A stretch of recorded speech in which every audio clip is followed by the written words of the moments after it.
तूफ़ानी होर ऐं बोड वही पुठा तबाही दास्तान शशुअ मुतासिरा इलाइक़ो में हरंदा सिर्फ़ बर्बादी ही बर्बादी लखें लो वैश होंगे मुतासिरीन अयां ताईं खुले आसमान वही ज़िंदगी गुजारो सरा मजबूर हैं बोडाश रोड तबाह ओशचह फसल नीस्तो नाबूद अक्सर अंदाज अयां ताईं कई फुट ऑफ मौजूद न वबाई मर्जाश मुश्किलात में इजाफो बीमे कत जॾहिं त मुतासिरीन खुराक ऐं दवाए शदीद किल्लत साम्हूं कनो ई कहांगे बोड वारो इलाइक़ो इलाज मुआलजे सहूलत न बि हुए बराबर न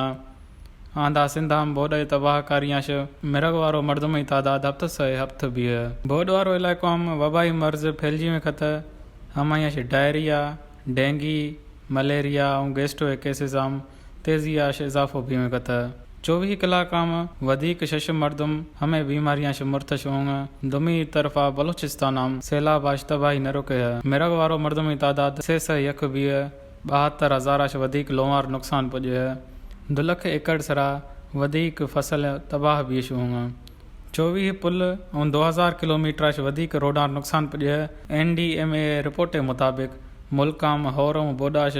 मिरग वारो मर्दम तादाद 1,769 भी है होर और बोड कर निया ताईं 12,860 मर्दम जख्मी भी हुआ सिंधा में हफ़्त से यक बलूचिस्तान में 600 खैबर पख्तूनख्वा में 606 मर्दम मरत चुके हैं पंजाब में 191 आज़ाद कश्मीर में 48 और गिलगित बल्तिस्तान में 22 मौत रिपोर्ट भी हुआ मुल्का में होर और बोडाश 20,09,000 हफ़्त से 94 लोहार नुकसान पुजे 9,98,400 हफ़्त मवेशी माल मुर्तश होंगे मुल्का में बोड और होर वजहाश 12,000 हफ़्त से 16 किलोमीटर रोडार नुकसान पुजे है आंदा मंछोर डंडे आफे से ता मसलसल घटताई भी में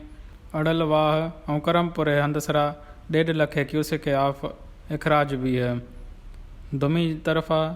तालको सेवणे 10 यूनियन कौंसलाम बोड और सूरत हाल बरकरार है 18 रोश गुजरो बावजूद ज़िले इंतजामिया कोई मदद न कन में कत मुतासरीन खुले आसमान शेरा कंहिं मसीह है मुंतजर न